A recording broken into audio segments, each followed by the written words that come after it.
asalaamu calaykum asxaabta qaaliga ku xiran janalkeyga cunto karinta iyo macmacaanka ee Mema Cooking and Sweeties. waa walaashiin Mema oo idiin wado muuqaal cusub. fadlan haddii aad janalku cusub tahay subscribe inoo saar, haddii aad hore inoola joogtay kusoo dhawow muuqaal cusub.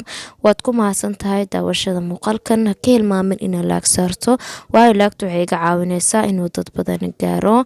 sidoo kale sheer haddii uu muuqaalku cajabiyo. waxaa idiin wadaa chicken aan sameeyey foorno la-aan. waxyaabaha aan ka sameeyey waxaa ka mid ah ukun hal xabo, waayo ukunta waxay iga caawineysaa inuu guduuto ama uu noqdo chickenkii la rabay. waxyaabaha kale oo ka sameynaa waxaa ka mid ah xawaaji curry powder, sidaad u taqaanaanba. curry powderka waxa uu ii siinayaa caraf iyo dhadhan wanaagsan ayuu ii siinayaa. waxa kale oo aan ku darayaa waxaa ka mid ah shiishiida, waayo shiishiida waxay ka qayb qaadaneysaa inuu guduuto chickenkeyga. maadaama aan rabo chickenka inaan guduudiyo oo aan foorno la-aan sameynayo, sidaas daraadeed ana shiishiidka ayaa ku dara badanaa. haddii aad rabto iska deyn kartaa, haddii aad waxyaabo kale ku darto asaga ayaa guduudanayo.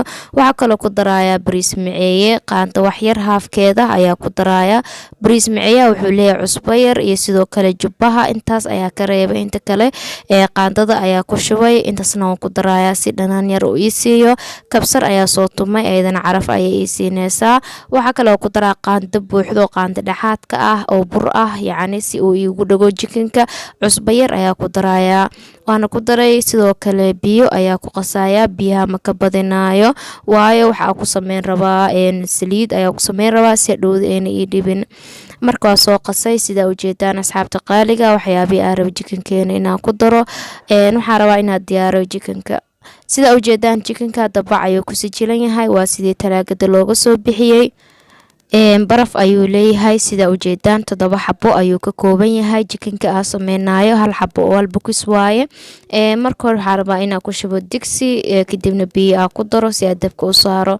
digsiga ayaa kusoo riday, waxaa rabaa biyo inaan kor daro, biyahana aan ku yara kariyo si dhexda uu uga bislaado chickenka, maadaama aan kor kaga dubayo saliid aan foorno ku dubeynin. sida ujeedaan biyihii waa ku daray, cusbo yar ayaa ku daray, dabka ayaana saarayaa. dabka ayaa soo saaray asxaabta qaaliga, waxyar kadib ayaa kusoo laabtay. sida ujeedaan intaan ayaa laga rabaa, ka badan lagama rabo. saxan ayaa kusoo diyaariyey, qobka ayaa kasoo fiiqaya.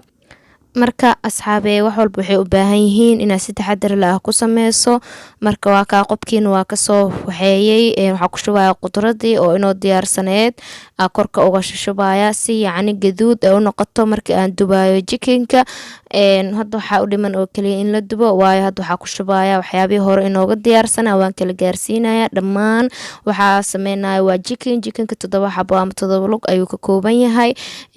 chicken waxaa jira dooro isqabtaa, laakiin ana chickenka aan sameynayo lugo oo kaliya waaye. marka sida ujeedaan waan ku shushubay, waan kala gaarsiinaya, waa ku sisimaya. kadib saliida ayaa waxaynaya, insha Allah dubitaanka galena. chickenkeenana waxaa sameynaynaa dooro